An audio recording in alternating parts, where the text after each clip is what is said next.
Giovedì 9 maggio, Sant'Isaia, profeta. È il 130° giorno dall'inizio dell'anno, ne mancano 236 al termine. Il sole sorge alle 5:47, tramonta alle 20:28, la luna si leva alle 6:16, tramonta alle 22:34.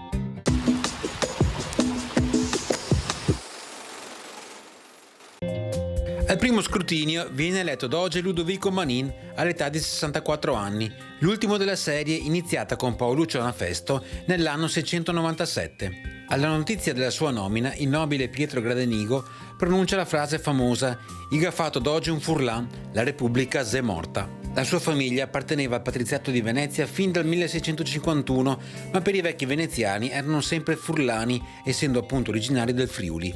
Caduta la Repubblica si ritirerà nel palazzo di famiglia a San Salvador.